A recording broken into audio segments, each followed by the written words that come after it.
नमस्कार आज्ञा नमस्कार। जय जगन्नाथ जय जगन्नाथ। आज एक एपिसोड को आमर ओटीटी शिक्षक बंधु मान स्वागत करुछि। आज एपिसोड रे आमे नेछु प्रथम पत्र सेट ए एनवायरमेंटल साइंस परिवेश विज्ञान अध्ययन संपर्कित एक पेडागोगी क्वेश्चन शिक्षण शास्त्र क्वेश्चन शिक्षा विज्ञान संपर्कित एक प्रश्न जहाँकि प्रश्न संख्या 121 सेट ए ये प्रश्न कौन अच्छी ताकि आम अनुध्यान करवा अनुशीलन कलापर कौन सिद्धांत पहुँचा से जाना से आम कैप्शन रखीचु प्रश्न रे कलंक। से कलंक कहीं लगुच चंद्र रे कालिमा लगे किभली कलंक लगुच ताकू आम अनुशीलन करवा व्याख्या करवा। आसतु पढ़ा समय डेरी न कर पढ़ा प्रश्न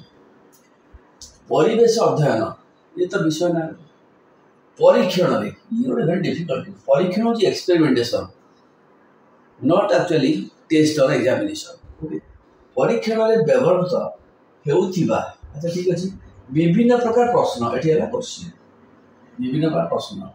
ये परीक्षण में विभिन्न प्रकार टूल यूज कराए प्रश्न गोटे टूल क्वेश्चन आंसर करें प्रश्न गुच्छ ठीक अच्छे मध्य के अनुमान करी उत्तर देवार संभावना कम थाए को प्रश्न में गेसिंग फैक्टर को फैक्टर गेसिंग करहब कौटी कम कर बेसी कर आदौ कर ठीक अच्छे ताले कौन देले ऑप्शन ऑप्शन ए एरा को विकल्प उत्तर कह जाउची आपण जानते एटा बहु विकल्प संपर्कित प्रश्न ये विकल्प ए देखते गोटे वाक्य रे उत्तर देवा तो पढ़ा कथा गोटे वाक्य उत्तर देवा शून्य स्थान पूरण करवा और फिल इन द ब्लैंक्स बहु विकल्प मूलक प्रश्न ठीक अच्छे multiple MCQ multiple choice questions संपर्क निर्णयात्मक एनालॉजी क्वेश्चन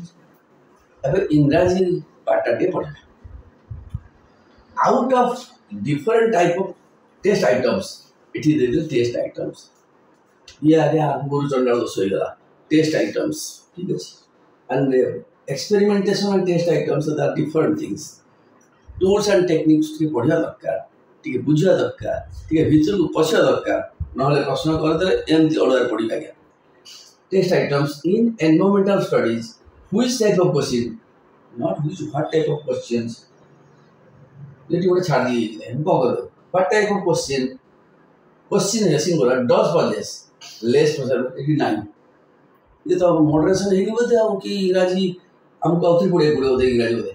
डज पजेस कथा नहीं possess less probability of guess अरे less probability of guessing let probability of guess so ये आ गया पूरा London English guess in answering ये ओडिया ये हम ओडिया इंग्लिश ना ओडिशा इंग्लिश ना इंडिया इंग्लिश ना ये पूरा बहुत लंडन इंग्लिश ठीक अच्छे आम धन्यवाद दवा जे तार ऑप्शन कौन to answer in a single sentence ओ चलेगा चल नवा to fill in the blanks to fill in the blanks blanks माने बेसी अधिक थियो गोटे थी ब्लैंक अच्छा ठीक है मल्टीपल चॉइस क्वेश्चन ठीक अच्छे एमसीक्यू एनालॉजी क्वेश्चन ठीक अच्छे आपको मानि ना ताहले बर्तमान आसवा आमर युद्ध क्षेत्र बर्तमान देखो आपण मान युद्ध क्षेत्र रेडी आम ये डिस्प्ले करूँ जे आमर गवेषणात्मक डिस्प्ले ये तत्व संबलित ये कौटू मागे आनी ना कि धार कर ये तत्व संबलित इतने लिखा है मल्टीपल चॉइस क्वेश्चन एमसीक्यू जहाँ आप सब कहते मल्टीपल चॉइस क्वेश्चन गोटे था स्टेम एवं था ऑप्शन का चॉइसेस मतलब डिस्ट्रैक्टर्स जदि डिस्ट्रैक्टर ऑप्शन चारिटी है ताले स्टडी कह गवेषणात्मक लब्ध फल फलाफल मिली guessing factor is around 20 to 25% and तीनोटी ऑप्शन हेले गेसिंग फैक्टर 30 to 35%। एवं छोट पिला दुईटा ऑप्शन दिया जाए ट्रू फॉर ट्रू फॉल्स उठे गला क्वेश्चन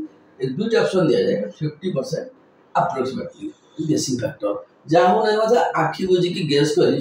आम गोटे उत्तर को मारदे गोटे एग्जांपल आपण गोटे एग्जांपल क्वेश्चन नहीं ये क्वेश्चन कौन सी टिपाटिप गुड करानी सांगे सांगे ये कराला which of the following is an olfactory acid base indicator do know olfactory and gustatory olfactory means smell gustatory means taste that you know then we have taken 4 options 4 distractors red cabbage leaves turmeric clove methyl orange देखो एठी जड़े एटा मतलब guess करी here because all answers are given so the child has to select anyone आसुरी माने आपण जे छाड़िबो आखी बुझी माइला गोटे तो माइनस मार्किंग नाही आखी बुझी मारला एठी गेसिंग फैक्टर रही गला एठी ये जो natural indicator red cabbage leaf turmeric गोटे natural indicator clove olfactory indicator लवंग मिथाइल ऑरेंज होची सिंथेटिक देखो गोटे छोट क्वेश्चन नहीं गेसिंग फैक्टर काम कर क्वेश्चन काम दूसरी सी कौन कौटी कम थाए और देखा माफिया कौट बेस कम अच्छी तो अच्छी छाड़ तापर देखा वन सेंटेंस आंसर हाँ गोटे वाक्य उत्तर देवा ताड़ बुझा गोटे यहाँ बहु विकल्प हाँ बहु विकल्प डिस्कसन करदे कि रही बहु विकल्प तार गोटे वाक्य उत्तर दवा ओहो ठीक अच्छे एपट सेपटे गोटे वाक्य उत्तर दवा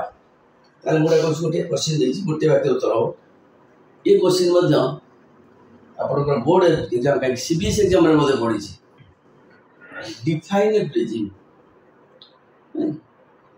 डिफाइन ए प्रिज्म तार गोटे आंसर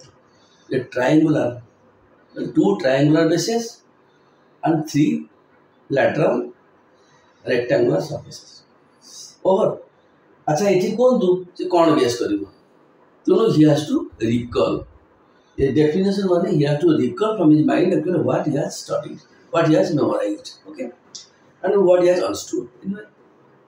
तेनु एठी देखो गेसिंग फैक्टर 0 नो गेसिंग आम लिखते नो 1% गोटे एग्जांपल आप कौन गेसिंग करेंगे कौन टा दिए उत्तर खोजी गोटे दिए अच्छा तापर लिखा fill in the blanks without आम देखु फिल इन द ब्लैंक्स दुई प्रकार पड़ी थाए with option and without option किंतु प्रश्न जहाँ लिखाई फिल इन द ब्लैंक्स लिखाई शून्य स्थान पूरण करवा अरे शून्य स्थान पूरण करवा माने it implies options are not provided or not given ये विकल्प उत्तर दिया जाए नहीं ताले एठी आमे ओडिया मार्किका कौन करिया आमे ताले गेस कर स्कोप टाक लिमिट कर दिया गला माने no guessing we have no opportunity to guess ये गेसिंग फैक्टर मतलब 0 तार गोटे एग्जांपल आमे देचु कोनटा ना फिल इन द ब्लैंक्स यार फिल इन द ब्लैंक्स देखो in photosynthesis dash is reduced A question मते पढ़िथिला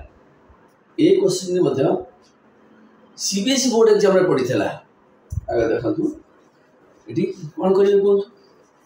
ये मुंडटा पूरा टीण होती आप जानते कार्बन डाइऑक्साइड एनर्जी माने solar energy and water and synthesised product is that is your glucose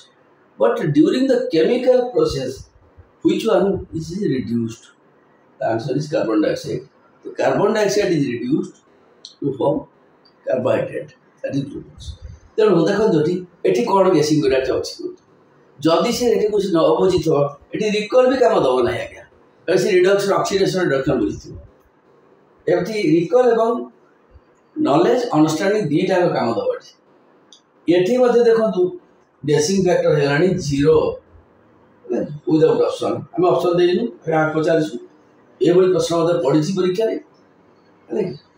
अच्छा एनालॉजी टाइप ऑफ क्वेश्चन এটা হচ্ছে সম্পর্ক যদি x is to y then y is to dash यही সম্পর্ক নির্ণয় পাখরে মু আগে সবুବେଳେ মাড় খাই যায় মানে এই কোশ্চেনটি দেখলা মানে মোর সারা জ্বর পড়ে আসিব 99 প্লস আসি যায় জ্বর সাଙ୍ଗে সাଙ୍ଗে ছাড়ি দিও দেখন্তু দেখ সেগুলো গোটে প্রশ্ন যাচ্ছি সে সম্পর্ক হচ্ছে কোন ये तार मामू से तार भणजा से तार माई से तार स्त्री से तार पुओ तार नाती यार मूल सहित डालर संपर्क कौन मुझे आगे किसी पाइना that is called establishing the relationship ये प्रश्न टी actually of course reasoning based question भल प्रश्न टी किंतु ये हूँ दुईटार संपर्क लक्ष्य करी दुई जोड़ार गोटे सॉरी एक जोड़ार वन पेयर परवर्ती जोड़ार संपर्क आप स्थापन करेंगे ये तो आहरी काटिकर पाठ गहन काटिकर पाठ ये ऑप्शन जब दि जाइए तो गेसिंग फैक्टर आसो यूजुअली क्वेश्चन यहाँ कौन ऑप्शन दि जाए नहीं तार गोटे एग्जांपल आम देचु ये प्रश्न देचु देखो आज्ञा resistance is two ohm so ohm is the unit that is denoted by the symbol omega. Okay, resistance is ohm. Then another term is there in the same book that is resistivity is to dash. Very good. What do you want an analogy? आकार में resistance और unit. Resistivity और unit कौन? जल्दी से न जान थो न बुझ थो एटी कर करिवे ताले केमिति गेस करिवो कोड छिडे आनिबो आकाश कोड आनि पार नै तो उत्तरटा कोड आनिबो ना पचार दे करिवो ना का पचार दो ना फिर बही देखी दो ये गेस कर चांस जीरो ये मतलब नो गेसिंग आर उत्तर हम ohm meter okay ohm meter okay and it varies from meter to meter ठीक है बर्तमान आमर अध्याय बर्तमान आमर आलोचना समाप्त करवा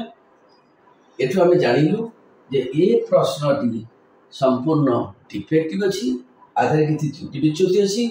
तीनोटी जगह गेसिंग चांस जीरो थिला बेले गोटे प्रश्न गेसिंग फैक्टर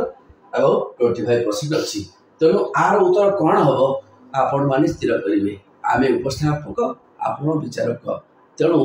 ये भली प्रश्न कलंक लगे आमर परीक्षा प्रश्न तेणु तेणु आज अध्याय एपिसोड कैप्शन नहीं प्रश्न कलंक धन्यवाद।